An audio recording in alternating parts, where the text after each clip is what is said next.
you a fan of this podcast? Do you wish there was even more juicy content for you to sink your ears into? Well, there is. You can become a premium member of this podcast for $5.99 a month and get full access to an archive of over 50 bonus episodes. Additionally, we release a bonus episode every single month. That's a ton of extra content, including my personal interior design diaries, extra tips, my talking about trends, and so much more. Additionally, you'll be keeping us on the airwaves each and every week because your premium membership money goes directly back to making this podcast amazing. Check us out at affordableinteriordesign.com. Click on podcast to learn more and to become a premium member today.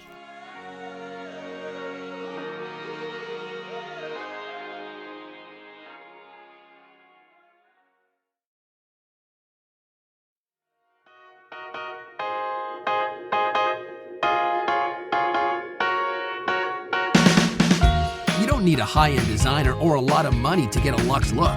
Be your own interior designer. This is Affordable Interior Design, the podcast. Here's your host, Betsy Helmuth.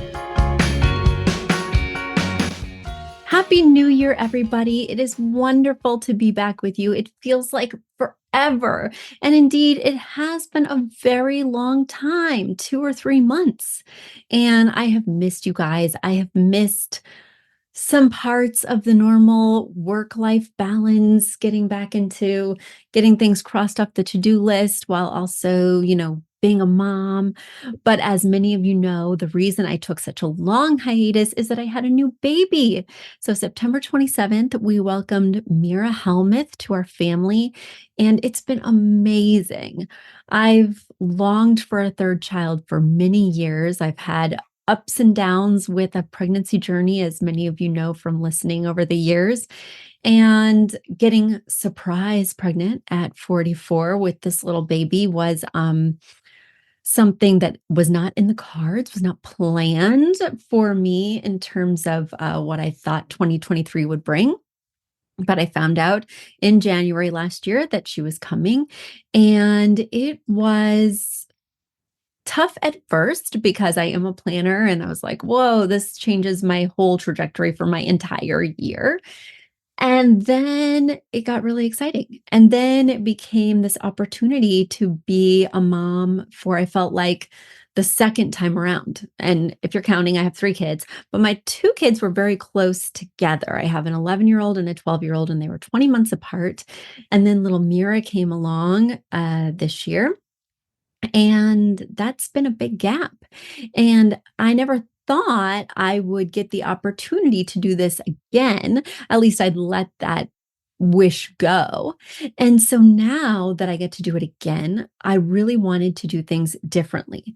When I had a baby over a decade ago, my husband and I were broke. We were struggling to get by. I was the only one who worked at my interior design firm. And as an entrepreneur, if you're not working, as a solopreneur, if you're not working, then you're not making money. So after my first baby, I had to get right back to making money. After my second baby, I already had a nanny. So I needed to just make the most use out of the nanny and also get right back to work again. So while I felt like I could be engaged in parenting in a lot of ways, I felt like there were also a lot of things that I missed. And this time around, I'm older. I know definitively this is my last child. And I want to do things really differently. A decade later, I'm a different person. So while I was so inspired by work at the beginning of 2023 and had such a strong trajectory of where I wanted everything to go, I will say the minute I found out I was pregnant, my course just shifted and my priorities just shifted. And I wanted to let this baby change me a little bit. So my design firm has been a little bit on autopilot while I've been taking a 3-month maternity leave. This podcast has been a little bit on autopilot as you've been listening to best of episodes. And I'm excited to get back to everything, but on my own schedule, on Mira's schedule, because I'm recording now while she's napping. I can't imagine dropping her off at daycare or leaving her with a nanny like I had to do with my other ones, because Now I don't have to do that. And I do know that this is the last time, a special little gift. And I'm able to parent differently because I'm a little bit older and a little bit wiser. And it's also affording me the opportunity to spend more time with my kids. I am at home a lot with this baby, and so I'm home when my older ones get off the bus. I'm guiding them through homework. I'm helping them figure out after school activities in a much more present, less rushed way. How can I do both? How can I have both? But the thing that I'm taking away from this that maybe will be helpful for you is allow your journey, whatever your dream was, whatever you were building on, to shift with your curiosity, to shift with your current interests, to shift with your heart's desire. My heart really cannot imagine letting go of her, not spending 24/7 with her. She sleeps in my bed, just not eat, breathe, whatever, Mijo. I call her Mijo because her middle name's Josephine. So Mijo, Mijo. I just have to be with her all the time. And my husband's like, "Well, what are we gonna do in 6 months? What are we gonna do in a year? Have you signed her up for preschool?" And the answer is no. I don't wanna think ahead, which is quite rare for me. But, if you've been struggling with, a whole list of what I should do versus what your heart is calling you to do, let 2023 be a year of following that curiosity, following those tugs from your heart that say, go this way, even if it doesn't align with what you were thinking or your plans or your dreams. Because the other day over holiday break, I was playing a game with my family. It was How Well Do You Know Your Family? Or Do You Know Your Family? That was the name of the game. I'll play any game, so I don't really pay attention to exactly what it is. But anyway, we were playing this game and I got this card, and the card was, "What is your dream?" And the kids and my spouse were supposed to guess what my dream was. And for so long, since I was 25, my dream has been, one of my dreams, of course, has been to host an interior design show because I grew up meaning formative years of high school and college, watching interior design shows, watching Trading Spaces, watching While You Were Out. And so that's just sort of been what my goal has been, right? And so I created a design firm that kind of works in a TV style way. And when I had TV opportunities, whether it was the Today Show, whether it was commercials, whether it was other different types of shows, and then ultimately I was a design assistant for a famous designer from Trading Spaces. And that happened to me when I was 27. So not long after I'd established this dream, right? And when I was on set working with this dream designer who I'd watched on TV for years, watching, and helping to make this production, I realized TV design is not what I thought it was. We were putting books, these clients' books, back on the bookshelves while they were still wet with paint. We were picking out things for the clients that they would never choose for themselves, a huge green sectional in the living room. And we didn't even ask them if they liked green. We just wanted something that would pop on camera. All these different things that were creating a great, successful show, but maybe weren't leaving our clients with a life that was changed for the better. Maybe it was actually leaving them with problems and making their home less comfortable. So, early on, I realized that sometimes your dream isn't exactly the right fit. And when you get close to your dream, you can see, that was kind of it, but not really. And do we allow ourselves to let our dreams evolve? We evolve. I am a different person than I was 20 years ago when I set out that intention, but my dream hasn't really evolved, or my conscious dream, right? So I think whether you went to college 20 years ago and have stayed in that career path that's maybe no longer fitting, or a different kind of dream that you set for yourself, that maybe if you were to start afresh today, if I were to ask you today, what is your dream? Is that other goal really it? Has even the interior design TV show industry changed so much that now there aren't really shows like Trading Spaces on TV? They tried to do a reboot and it didn't even work because people weren't interested in that kind of content right now. So ask yourself and allow yourself to let your dreams evolve.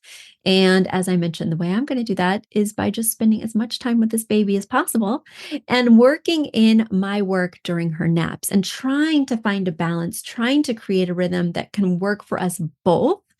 While I also sit down and journal or walk and meditate and think about what is my new dream, because sharing with my family that old dream of hosting an interior design TV show, while I will feel like I crossed something off my life's to-do list, I'm not sure it would be fulfilling. I don't know. And I want to revisit that. So I hope you're spending 2024 revisiting your dreams and allowing yourself to evolve. All right. All right. So a little self-help, little interior design. We're mixing it all up on today's show, but the main takeaway for me is that I'm glad to be back in the capacity that I want to be back. And it feels so good to be talking to you guys again today. Feels so good to be opening the mailbag and seeing fresh questions. Keep them coming. Send those questions to, well, you go to affordableinteriordesign.com/podcast. And then you click a button and there's a form and you send in your question. So keep it coming. And now it's time for a quick commercial break. Do you love this podcast? Do you wish you could learn even more? Well, we have an online class bundle. Our online class bundle is comprised of 3 online classes: beautifying your home for less, styling your home, and the fundamentals of feng shui. Each one of those 3 classes is between 30 and 45 minutes long and chock filled with visuals and tips, things that will help you to style your own space or help out with other spaces. Additionally, with the pack of 3 classes, you get an autographed copy of my book, Affordable Interior Design. You get all of that for only $99. Once again, that's the 3 online classes as well as the book for only $99. You just go to affordableinteriordesign.com/classes. Once again, affordableinteriordesign.com/classes to buy your bundle today. And if one of those classes sounded intriguing, but maybe you already have my book or some of the other topics are not of interest, you can buy the classes individually at that site as well. Each class is $40. So head over to affordableinteriordesign.com/classes to get your bundle or your online class today. All right. What I want to talk about for the next few episodes is interior design trends for 2024. Because first of all, everybody loves a trend, great clickbait, everybody's interested, but also it's fun to think about what's fresh. And I wonder what's inspiring this and what's inspiring that. Now, I will share with you personally that I don't design with trends in mind because I think that people's homes, the design that they create, they should be able to set and forget for a certain amount of time. I'm not one of those designers who constantly loves to be tweaking, constantly loves to be changing things, unless something needs to be changed for functionality, unless it's worn out, or unless it's just a fun accessory that I want to splurge on, right? Like new pillows, new bookends, a tray. Those are things I enjoy doing. But the fundamental space, the drapes, the rug, the furniture, I really like to just keep stagnant if it's working for 5 to 10 years. I consider it an investment that will pay off in my family's happiness. And so I don't flip a lot of things based on these lists. But if you're designing now, if you're out shopping now, then you might want to think about these trends and sort of what you will find in the stores through that lens. Or you may even want to think about it as something to avoid because you don't want your home to feel super trendy in 5 to 10 years, and these things will be out. Now, certainly everything old is new again, which we'll even hear on this trend list. So everything can be cyclical, but we do want to be thinking about not just being totally a slave to the trends, surrendering to these trends, because we can easily walk in a space now and see, oh, that's so Studio McGee, which is out, right? Oh, that's so farmhouse chic, which is out. Oh, that's so industrial, totally out. So, be mindful when you're shopping that you're not going too trendy with those big items, be it wall paint, rugs, drapes, certainly wallpaper. All right, let's dig in. Trends. The first one is a trend that I have been working on ever since we moved into this house, which is mixing historical eras. So you can think of historical eras as, time periods, right? Another way to reference these historical eras could be styles, because we have a style name for each sort of time frame if you think back to the sort of timeline of design. But you're saying, Betsy, how am I going to do that when the two-word phrase only allows for one style word and one feeling word? Well, I'm going to remind you of what I'm doing in my house and tell you how it aligns with this trend. So I'm mixing historical eras. My home is from the early 1900s, and it has a lot of carving and an ornate detailing that definitely screams a certain era. But I don't want to decorate with exclusively antiques or ornately carved pieces. But if I just totally ignored that, I felt like it wouldn't feel cohesive with the style of the home because the home has such strong character. The style that I gravitate towards is mid-century modern. And that harkens back to that era between like the late 40s to early 70s.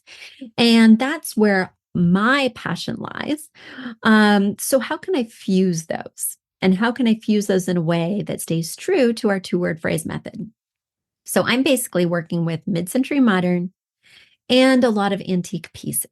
All right. And when I'm out shopping, I'm thinking of mid century modern not only in its style with its clean lines, organic shapes, but also in the feeling that it should evoke, that it's slightly more casual, not stuffy, not pretentious, that it's family friendly in so many ways and entertaining friendly. But if we think about the flip side of antiques, well, that's stuffy, that's ornate, that's expensive. Don't touch that. Precious, gilded, fancy.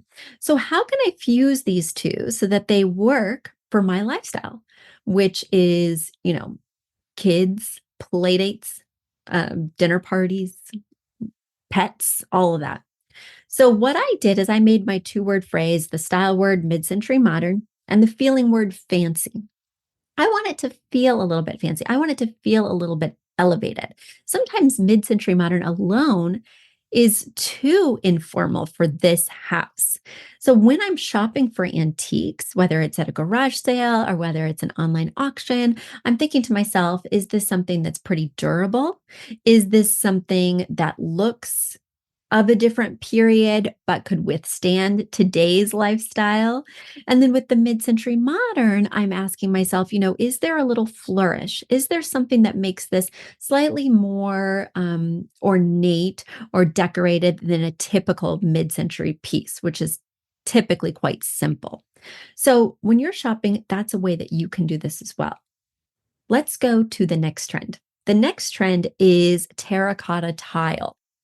Now, terracotta tile, I think, is timeless. You see it in Spanish revival homes, you see it in the south of France, you see it in all sorts of applications where it doesn't necessarily feel old. Of course, it can feel old, it can feel rustic, but they do make terracotta tiles that don't look worn or that don't have that kind of um, old world feel. The key for me is that I would not introduce terracotta tiles into an architecture where it doesn't quite fit. So if I had a very modern home with glass and all of that, I'm not sure something that feels so hand-hewn like a terracotta tile would fit in unless I made it fit in with like a two-word phrase that was quite interesting. And again, when we're making an architectural change with tile or something like that, certainly with terracotta tile, we want to be thinking about resale value. So I wouldn't just add terracotta tile to a space that it didn't feel like it intrinsically belongs, unless I knew that I was going to be there for a good long time so that I could just give in to my whims. I would use terracotta tile only in a space that felt like it went with it organically, historically, right? Now they're saying mix eras, and I think that's great with furniture, pillows, but when you're doing something architectural, it may decrease the real estate value for somebody to walk in your super contemporary home and see terracotta tiles on the floor where there's this dissonance, where it doesn't seem to make sense, even if you made it make sense with your aesthetic. So be thinking about that. But my last home had terracotta tiles. It was a colonial, but it had a slate roof. It had these other touches throughout that made the terracotta make sense. And then since I purchased it that way, I had to keep doubling down on the colors found on the paint and the terracotta tiles and things like that. So I almost had to do things to make these tiles work rather than it feeling at home in a colonial. And it seemed to all work out, but it wouldn't have been a choice I would have made. And it might have dissuaded some buyers in my previous home. Another thing that is all the rage, which I've been seeing for quite a while, is boucle. Now, boucle is like a super nubby fabric. It's got these kinds of pulls and almost like it's made from alpaca yarn or something like that because it's quite nubby, but it's also a little bit hairy and fuzzy.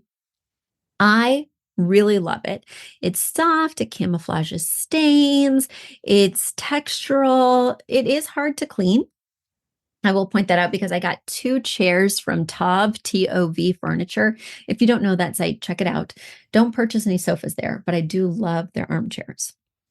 So I got these 2 gray boucle armchairs for my gaming table, and I loved them. They're fabulous. And then last year in 2023, I got a cat.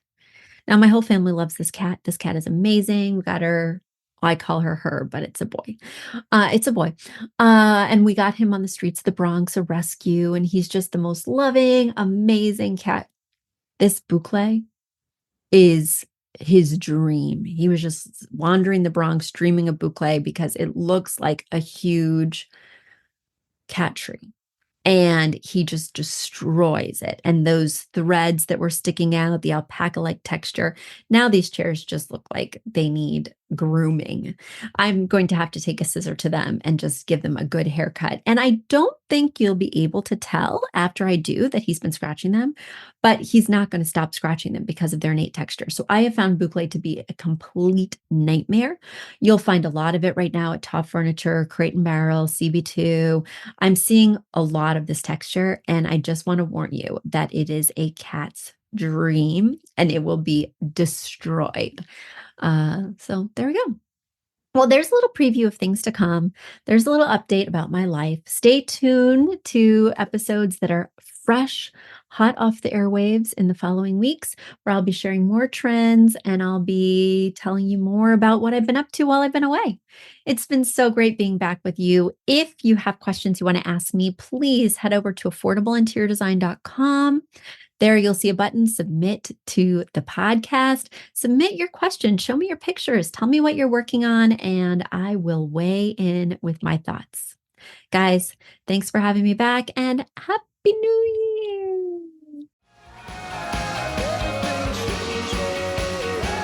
You've asked for it, and we have answered the call. For years, you've been saying, Betsy, you're talking about all these great design concepts, but we can't visualize them. You're describing the picture that the listener sent in of their problem, and we wish we could see that picture too.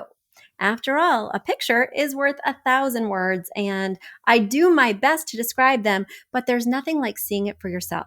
And that's why Affordable Interior Design, the podcast, now has a YouTube channel. Not only do we have a YouTube channel where you could see recordings and clips of these podcast episodes, we also have an Instagram, a Facebook, and so many other exciting things. You should check it out. Head over to affordableinteriordesign.com/links.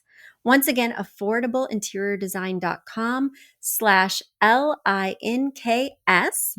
Links. And when you go there, you will see links to our YouTube page, our Instagram page, our Facebook page, and more. Please check it out, follow and subscribe so you can see everything I'm talking about.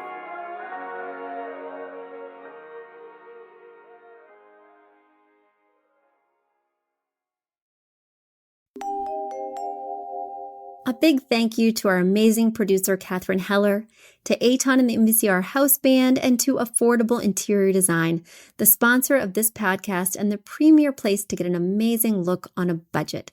Check out affordableinteriordesign.com. If you guys love the show, the very best way to support us is by spreading the word.